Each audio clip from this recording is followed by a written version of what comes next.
देखिए ये सवाल देखिए, पहले का तीसरा है, कल दो कराए थे ना हमने फर्स्ट इसके फर्स्ट और सेकंड। देखिए कैसे करते हैं। क्या लिखा था पहली इक्वेशन क्या हमारी, 3x minus 5y minus 4 equal 0 है ना, और 9x बराबर 2y प्लस 7। एक तो हमारे ये व्यापक रूप में नहीं है। व्यापक रूप क्या होता है, किसी भी रैखिक समीकरण का व्यापक रूप क्या होता है बताओ। व्यापक रूप होता है ax प्लस by बराबर c, है ना। इस तरह से आप कर सकते हो, c को इधर ले आओ तब आप कर सकते हो। तो मैंने क्या करा, मैं इसको इस तरह से लिख सकता हूँ 3x माइनस 5y और माई प्लस बराबर 4 इक्वल 4 कर सकता। माइनस के 4 सामने आके किसके होगा, प्लस के होगा ना। माइनस के 4 सामने आके प्लस के 4 होगा। और इसको मैं लिख सकता, ध्यान से देखना, 9x माइनस के 2y बराबर 7। सबके समझ में आया है ना। क्या करा मैंने, 2y लेफ्ट में ले आया मैं, और लेफ्ट में आने के बाद में क्या हो गया, माइनस का हो गया, प्लस का था इधर आके माइनस का हो गया।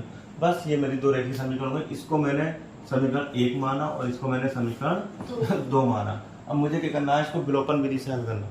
कौन सी विधि से, विलोपन विधि से हल करना। सभी ध्यान से देखना, विलोपन विधि से।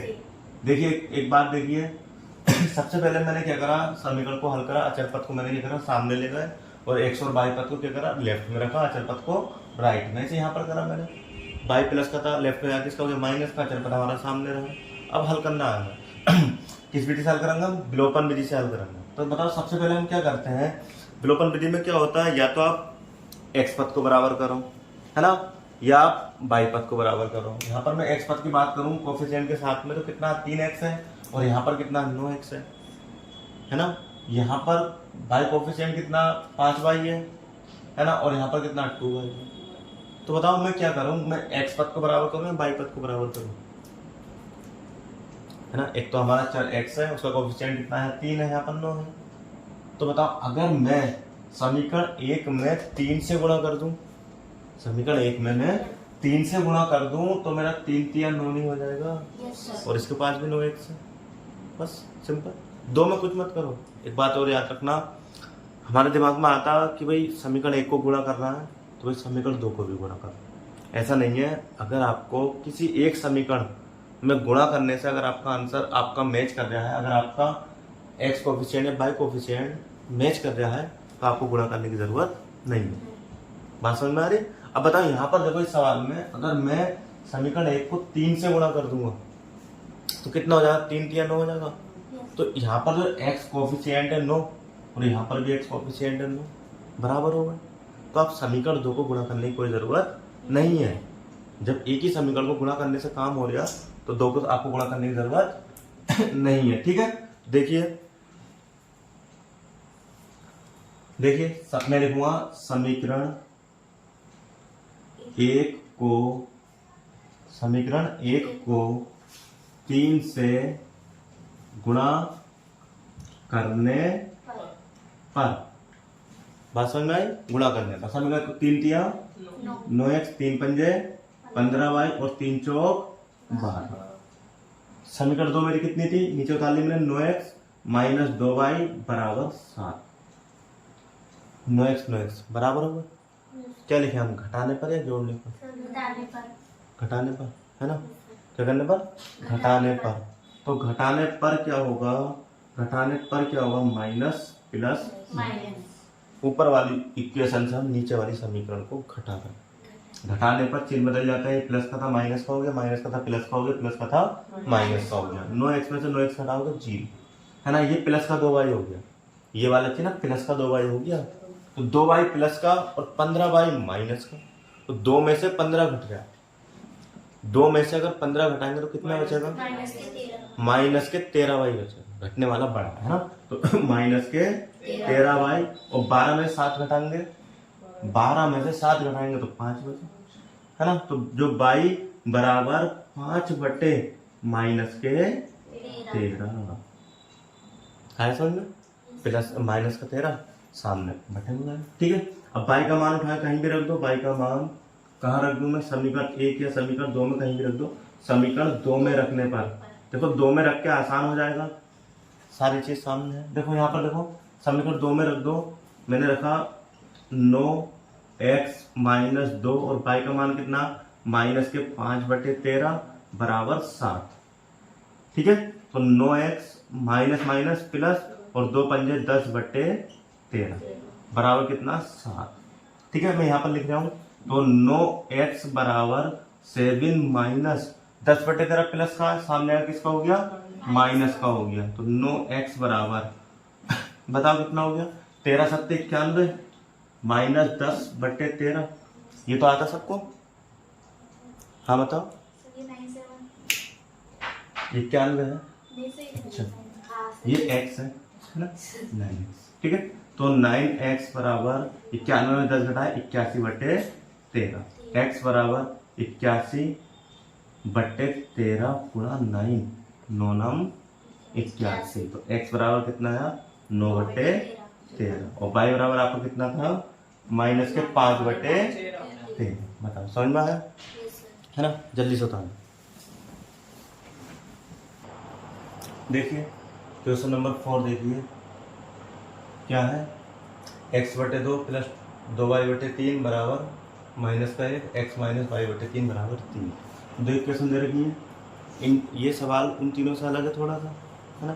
वहाँ पर क्या था, वहाँ पर परिमेय रूप में नहीं था सवाल, परिमेय रूप में। यहाँ पर क्या, परिमेय रूप में। कुछ नहीं, इसको हल करना, हम कैसे हल करेंगे हम बताओ, एक बार बताओ। परिमेय संख्याओं कैसे हल करते थे हम, एलसीएम लेके तो हल करते थे। 2 और 3 का एलसीएम कितना लें, 6, है ना। ऐसी संख्या हम एलसीएम लेंगे जिसमें इन दोनों का पहाड़ा पड़ सके। तो मैंने लिया 6। 2 का पहाड़ा 6 में कितनी बार, 3 बार। 3 की गुणा 1 से तो कितना हो गया, 3x प्लस ये वाला चिन्ह ऐसी, अगर माइनस का होता तो माइनस ऐसी रहता। ठीक है, 3 का पहाड़ा 6 में कितनी बार, 2 बार। और 2 की गुणा ऊपर 2y से, तो कितना हो गया, 2 दूनी 4y हो गया ना, 4y हो गया ना, बराबर कितना, माइनस का 1। कोमल आगे देखो, यहाँ पर देखो 3x प्लस 4y और 6 कम 6 बटे का सामने गुणा में, गुणा का सामने बटे में, प्लस का सामने माइनस में, माइनस का प्लस में। ठीक है, तो एक माइनस है, यही समीकरण हमारी 1 हो गई। उसके बाद में दूसरी क्वेश्चन देखिए, इसको क्या करते हैं हम, किससे गुणा करते हैं, या एलसीएम 3 समझ लो। एलसीएम मैंने कितना लिया, 3 बटे में 1 मान लो। 1 और 3 का एलसीएम कितना आएगा, 3 आएगा। बटे में 1 क्यों माना, हर संख्या के बटे में और गुणा में 1 होता ना, बटे में और गुणा में तो 1 होता ही है। तो 1 का पहाड़ा 3 में कितनी बार, 3 बार। और 3 की गुणा 1 से 3x। 3 का पहाड़ा 3 में कितनी बार, 1 बार। 1 की गुणा y से y कम y बराबर 3। तो ये कितना हुआ, ध्यान से देखो, 3x माइनस y बराबर 3 तिया 9। ये समीकरण 2 हो गई हमारी। अब तो कर दोगे आसानी से। तो एक बार और देख लीजिए आप इसको। हम इसको विलोपन विधि से हल करते हैं, किससे, विलोपन विधि से हल करते हैं। विलोपन विधि से हल करने के लिए हम क्या करेंगे, हल तो ये देखना, 3x तो आपको तो बराबर है, बस कुछ मत करो। आप लिखो समीकरण 1/2 से, देखिए 3x प्लस 4y बराबर -6। और समीकरण 2 मेरी क्या, 3x माइनस y बराबर 9। ये तो है, 3x आपस में बराबर है। अच्छा, अगर बराबर नहीं होते तो हम गुणा करके आपस में बराबर करते क्या, पर पहले से बराबर मिल गया। तो कुछ मत करो, दोनों को हल कर दो। अब ये देखना है आपको कि यहाँ पर हम जोड़ने पर लिखें या घटाने पर लिखें। बताओ, जोड़ने पर लिखे जाएगा, घटाने पर, घटाने पर लिखे जाएगा, है ना। क्यों, क्योंकि दोनों के चिन्ह सेम है ना। तो घटाने पर, घटाने का मतलब क्या है, घटाने का मतलब है कि ऊपर वाली इक्वेशन में से नीचे वाली इक्वेशन घट रही है ना। माइनस, देखो ध्यान से, ये माइनस का किसका हो गया, प्लस, और ये माइनस का। अब 3x में 3x हटाएंगे, 0 खत्म। ऐसा कर सकते हैं, 3x से 3x कैंसिल। 4 में 1 y अब जुड़ेगा, अब प्लस का हो गया ना, तो प्लस का 1 y और प्लस के 4 y, तो प्लस का 5 y, प्लस का 5 y, तो प्लस का ही तो हो गया 5 y। और -6 -9 माइनस के 15, माइनस माइनस जुड़ते हैं है ना, तो माइनस के 15। तो y बराबर कितना हुआ, -15/5 और 5 तिया 15, y बराबर -3। y का मान कहाँ रख दो, y का मान समीकरण आप 1 में रख दो या समीकरण 2 में रख दो, जहां मन करे। मैंने समीकरण 2 में रख देता, समीकरण 2 में रखने पर क्या होगा, देखो 3x ऐसी माइनस बाई का मान है -3 बराबर 9। ठीक है, तो कितना हो गया 3x 3 तिया 9 बराबर 9। तो कितना हो गया 3x बराबर 9 माइनस 9, प्लस का 9 सामने आ गया, माइनस का हो गया ना। अच्छा गलती हो गई क्या, गलती हो गई। ये देखो माइनस माइनस प्लस, ये तो 3 ही रहेगा ना, ये तो 3 ही रहेगा ना। तो यहाँ लिख रहा हूं मैं 3x बराबर 9 माइनस 3। तो 3x बराबर कितना हो गया 6। तो x बराबर कितना हो गया 6/3, 3 दूनी 6। x बराबर कितना आया 2। और y बराबर कितना आया, बताओ y बराबर आया -3। अब बताओ बात समझ में आई। तो ये दो रेखाएं इस बिंदु पर एक दूसरे को इंटरसेक्ट करती है, एक दूसरे को काटती है इस बिंदु पर, है ना। और ये कौन से क्वाड्रेंट में होंगी, सर ये वाली होगी फर्स्ट में 2 वाली, नहीं सर अब एक ही जगह बताना है ना।